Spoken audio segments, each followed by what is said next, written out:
Oh, someone else has entered.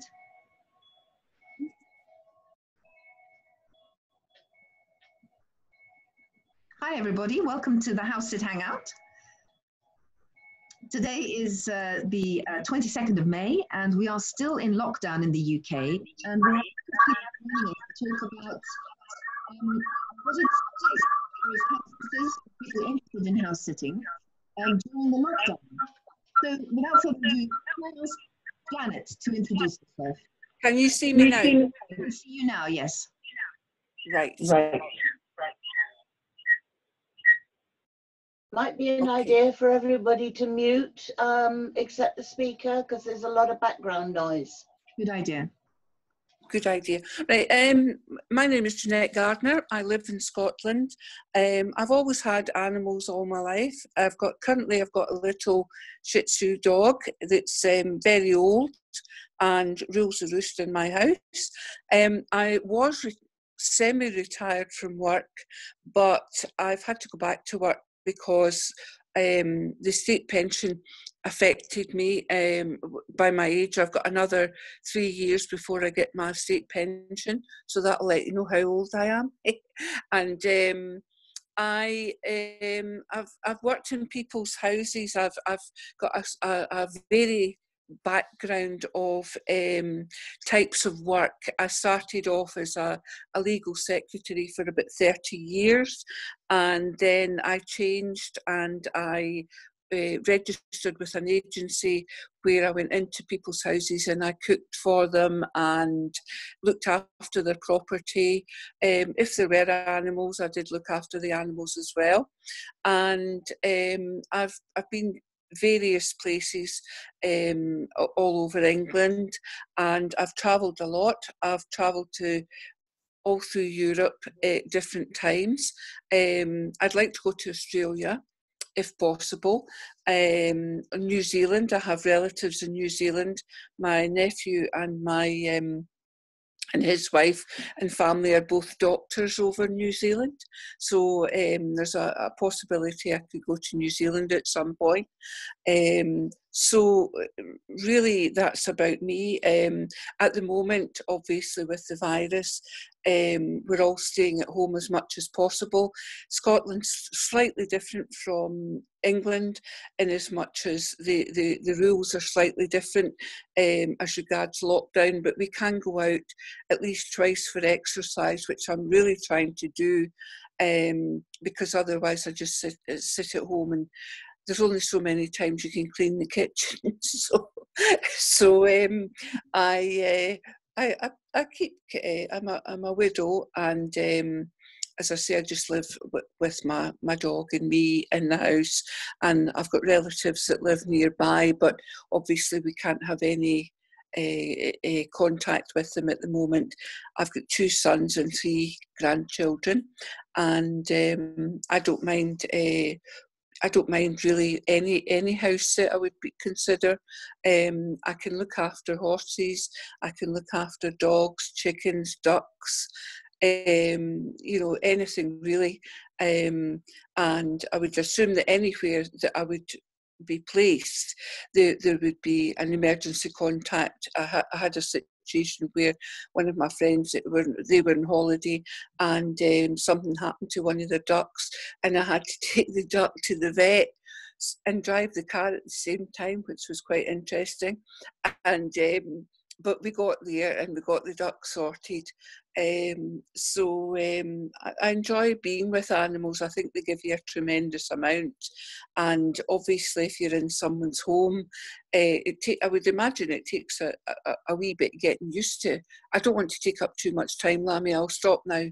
Well, look, thank you so much. That was a lovely introduction. It actually makes me think you'd be an ideal house sitter. Your life experience, your work experience. I mean, it just sounds fabulous. So, well, welcome to the House Sit Hangout. Thank you. I'm going to actually introduce Glenn next, who is actually near Brisbane at the moment in Australia. And Glenn has actually lived in Scotland, believe it or not, a couple of times. Yes. So, Glenn, tell us about yourself. We can't hear you, Glenn. Sorry. There we go.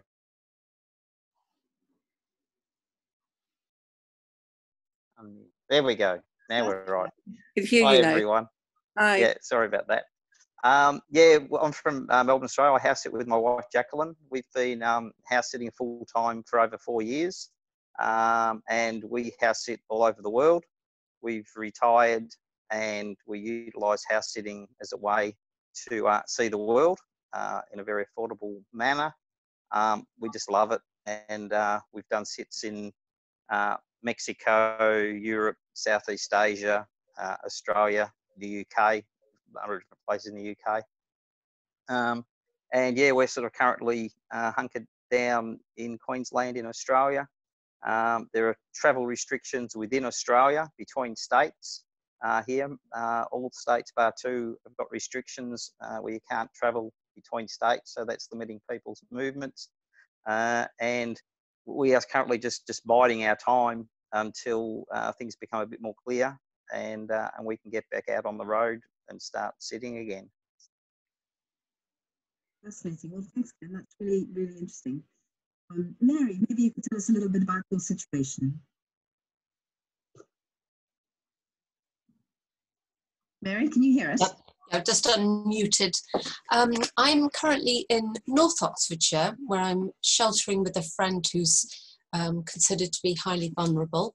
And where I am, you could hardly imagine there was a virus going on. It's just, we're in countryside, and apart from what we get on the news, we're very locked down. So I've been house sitting since September last year, and I started out, the purpose of house sitting was to house sit specifically in Oxfordshire, because I wanted to find where I wanted to live in Oxfordshire by being placed there and seeing how I felt about living in that spot for any length of time. So I am a feng shui consultant, which means I'm used to going into different houses and getting used to climatizing myself there. I love properties. I love animals, particularly dogs and cats. And my experience so far, I was going to my 4th house sit, and then that lockdown occurred. So I'm hovering with my friend in North Oxfordshire at the moment. But actually, it's changed a bit now. So I would be open to travelling with House Sit Match now. And I have a yearning to go to the southern part of Spain. I want to go. I'm having to make do by reading a big thick tome that's set in Granada, but I have a little hankering after going to there. That's not quite right English, but you know what I mean. And you have a lovely perspective, which I hope we can talk about later, is that you've also been a homeowner with us. So you had a dog, hello, who we found house sitters for. So hopefully we can talk about that as well later on. Right, great. And Karen, you have actually worked with us, which is fabulous, but never actually house sat for us, but that's something you're interested in.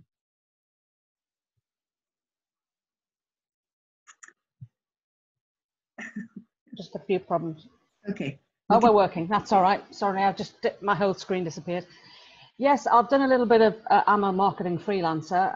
I'm 6 to 8 miles from Lamia, and we know each other. And I've actually had a house sitter in my house when I've been abroad with my kids, and that worked really well. And again, I have no pets here, but it was more for the security aspect of making sure somebody was in. So 25-year-old young chap came and used my bike to go to the station and that kind of thing. And he enjoyed being here, mow the lawn, etc. And it was a bit reassuring to know that someone was looking after my house while we were away. I've not been a big pet person all my life. I ended up as a child looking after my neighbour's dog. So I have a thing about only having pets when you can really look after them, sort of thing. And hence, if I'm working, I've not really got a dog or anything. So I'm more attuned to looking after people's cats, which I've done a few times. but my kids are now 20 and 15.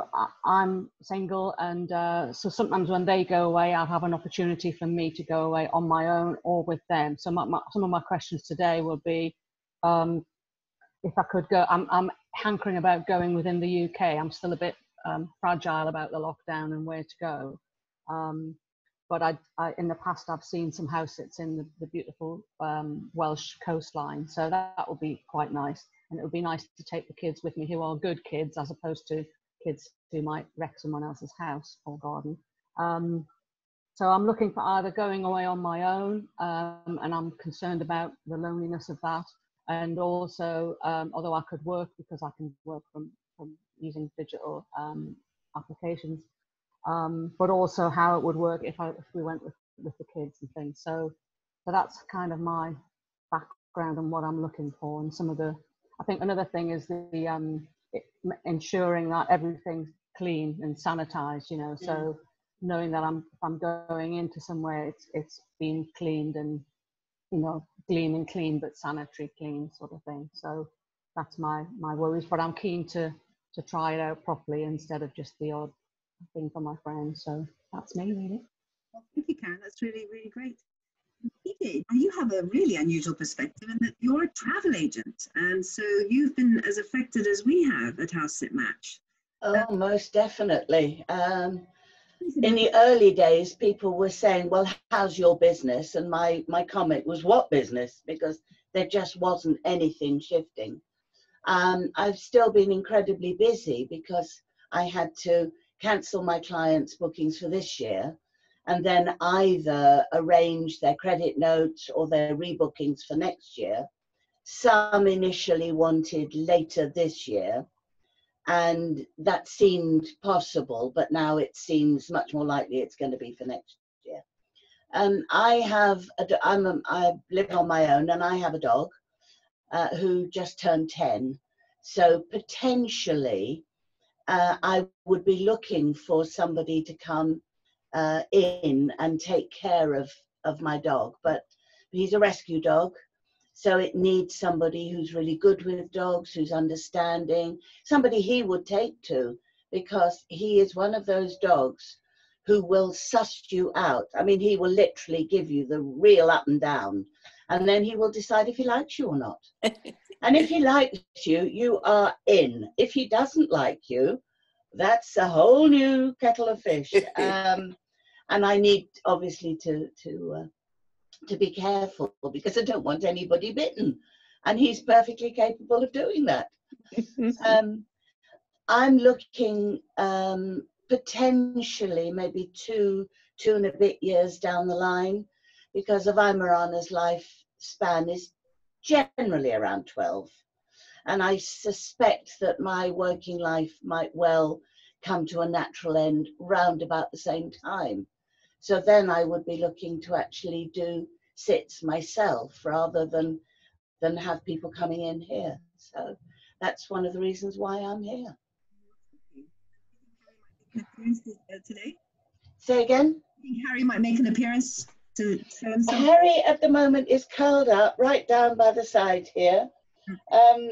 We had a bit of a health scare in that I had to get the vet to do a telephone consultation, and I gave him the symptoms, and he said, I think it might be Cushing's, which is not, it's not immediately fatal. And it sounds a bit strange to say, well, it is terminal, because basically everybody I'm looking at right now is terminal at some stage. I know that's a weird way of looking at it, but you know, there's no getting out of this life alive, I believe. I think the vet was trying to convince me, or prepare me is a better word, for what might, excuse me, what might be. Anyway, I went down there, had the blood test. Amazing way of doing it. They are so spot on with all of the necessary regulations. They've all got the PPE and all that sort of thing. Anyway, got the blood test back, and he doesn't have it. So I'm absolutely delighted. And as a result, he is now curled up in what will be his new bed. And it's a case of, you know, everything is fine in my world. I can't really wake him up because he doesn't apply. But what I can do is,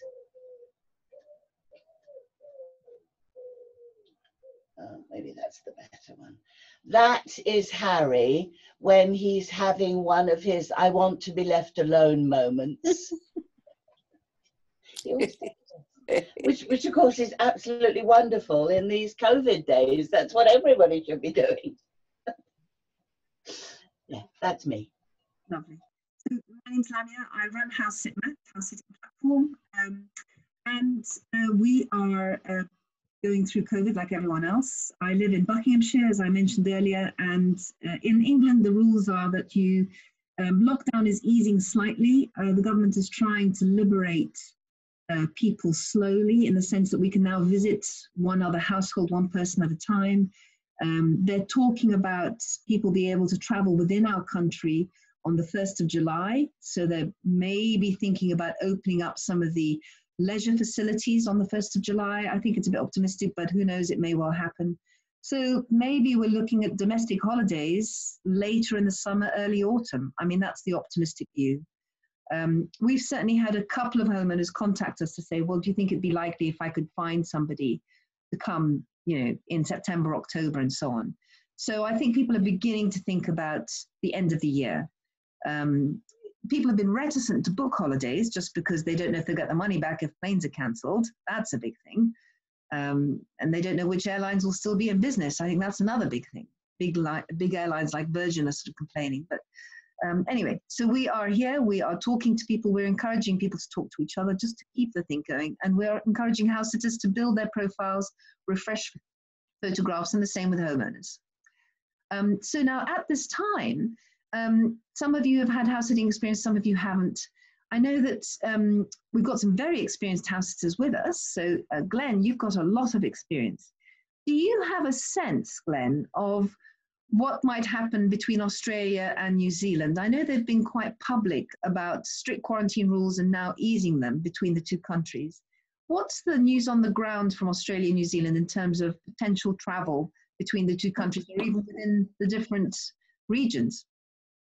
Well, as far as the bubble, as they call it, the Australia-New Zealand bubble, they're certainly discussing it, but they have put the caveat that for everyone not to get too excited, because it's not going to be happening anytime soon.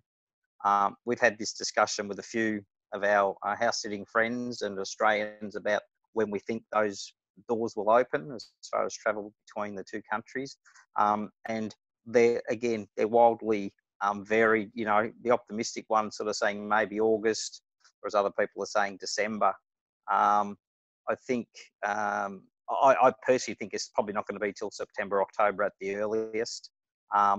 In Australia, we're slowly, state by state, easing restrictions. And basically, the first lifting happened about a week ago, and they're in 4-week blocks. So they're going to wait to see. They're giving like two periods of 2 weeks for the incubation period for the virus to see, loosening things up, what the impact of that is on the numbers. And then if they go as they hope, then after that 4 weeks, they'll ease them further. And that, so at the moment, the expectation here is that I think by about July the 10th, we should be in a much more free environment. At the moment here in Queensland and Australia-wide in general, we can have gatherings of up to 10 people, maintaining social distancing. Cafes and restaurants are able to open as long as they have the distances between. They have to take a note of the contact details of their customers so that if someone does come down with the virus, they can contact the people who were there in the same building at the same time. But certainly, you know, we're not taking the view of New Zealand will be a bonus for us going forward as far as house sitting goes, but we're going to concentrate on the domestic market here in Australia once people are allowed to travel. Of course, we're coming into winter here in Australia, as opposed to the Northern Hemisphere. So what happens is a lot of people from down south in the colder states will either head to Indonesia or up here into Queensland. They're not going to be able to go to Indonesia. Once the internal state borders open up, they will be able to come up here to Queensland. So that should open up opportunities. We, of course, are making ourselves known to our Australian contacts that if they do happen to choose to go travelling, then certainly to touch base with us, and we'd be happy to sort of help them if we're available. But it's going to be a slow old process. My wife and I, Jacqueline, have discussed, you know, there's no point us, for instance, if we're in Queensland and we get an opportunity in Victoria, that's a 2-hour plane ride if there are planes flying. And there's no point going, say, down to Victoria for a 2-week sit if then there's nothing else likely to come up, you know, for another month or something. So we're just going to, fortunately, we're in a position where we can maintain a non-house sitting lifestyle for a period of time with our savings. So we're not in a real pickle in that regard. But we have no home. One of the things I didn't mention in our intro is that we've sold all our possessions. We are itinerant, we're nomadic, we have no fixed address. So this has hit us and a lot of other people who are similar to us quite hard, but fortunately we've got the resource to be able to maintain, to pay for some accommodation until things do free up. But yeah, that's how it is here. We dearly love to get back in the air and internationally, but we don't see that for another year. We don't see being able to head back to anywhere overseas, excluding perhaps New Zealand, till probably April, May next year at the earliest. But again, it's just crystal ball gazing. We don't really know. It's what we hope. I mean, you've been house sitting non-stop pretty much, right, for about 4 years. Do you think that the COVID virus pandemic has actually put you off the lifestyle, or has it just made you want to do it more when things return to normal or a new normal? It certainly hasn't put us off. We're chomping at the bit to get back out there again. We just love it, and we love the lifestyle. We love meeting the people. We love the pets. In fact, yesterday we had a meet-up with other house sitters who are up here in this part of the world, to the maximum of 10 people.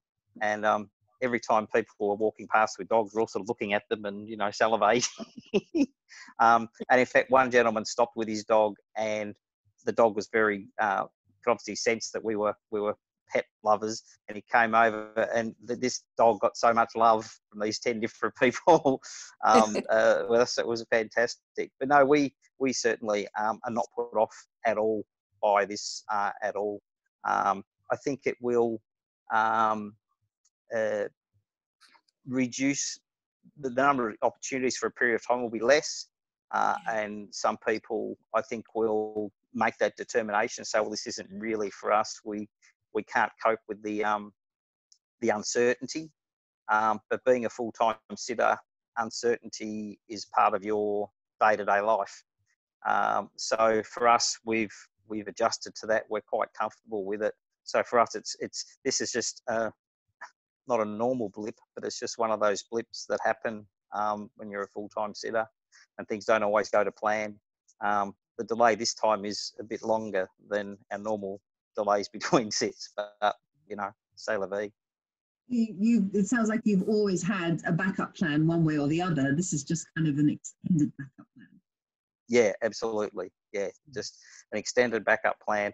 A lot of sitters have not had that backup plan, or only had one for perhaps a very short time, and they've been hit hard, and our heart goes out to a lot of people who are stuck in that regard. But it does illustrate that if you do want to do this on a full-time basis, you really do have to have some pretty serious plan B, C's and D's for when difficult times arise and things that are very, very much out of your control, more so with this scenario. I've only ever house sat periodically for trips, say, to France and so on, and in the UK. And I have to say that stopping to stroke every passing dog becomes an occupational hazard, and you become a road hazard, actually. But it's something that you just he becomes inbred. You absolutely adore all kinds of living creatures. It's just fabulous, isn't it? I mean, it is something that I'm missing. I have to say, I keep calling some of the homeowners I know really well to say, well, how is, Nuka or whoever it is? Please put them on the camera. I must see them. So I just saying, you just miss the pets. And now, well, interestingly, sorry, when I first started, my wife Jacqueline is a massive dog lover. I've never been a massive dog person, but now, and it's been interesting having this break. Every time I see someone walking a dog down the beach or in the park or whatever, I'm smiling at them and smiling at the dog, and I'm really, really missing the dogs, and that's something for me. So I've obviously turned and now a full-on dog lover. Yes. We have a new pet video competition. I don't know if you saw that in the newsletter. So when you're going through all your videos, take a look and see if there's any funny antics you can clip out for our competition. Okay.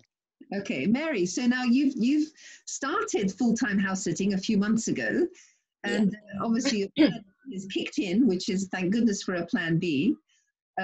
And you said your goal was to find somewhere to live in Oxfordshire because you love the county and you were settling after becoming an empty nester. Your daughter left home after university. Yeah, I did a little bit like Glenn described.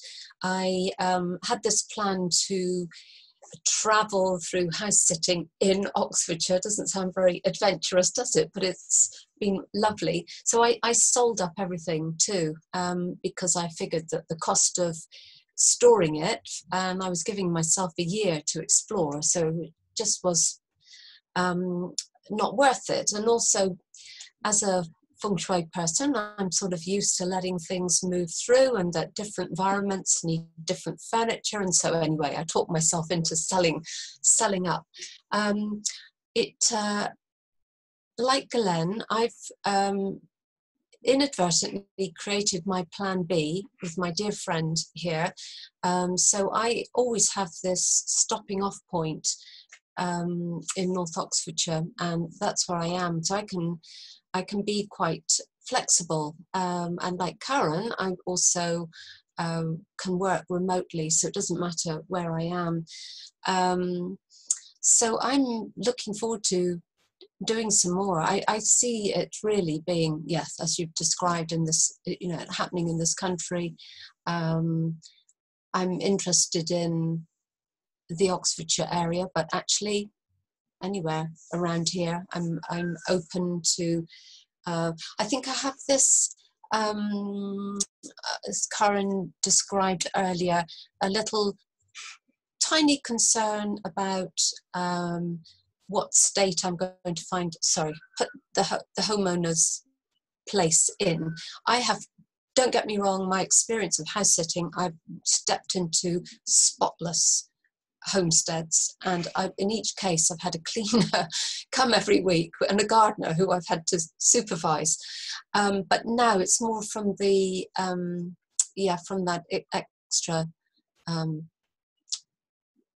not cleanliness, viral point of view. And I wondered if the question, Lamia, was whether when things start to move, would you be issuing homeowners with a sort of checklist of extra things that they might need to do, and for the house sitter, what they might need to do on vacating, so that there is that good changeover between. And in fact, by coincidence, one of our clients owns a cleaning company in the UK, and we've just written a blog for her about how hygiene has now gone up to a much higher standard. And in fact, we're going to be working together on a set of guidelines. She's working with the government to create a set of guidelines for offices, schools, commercial areas that must be clean.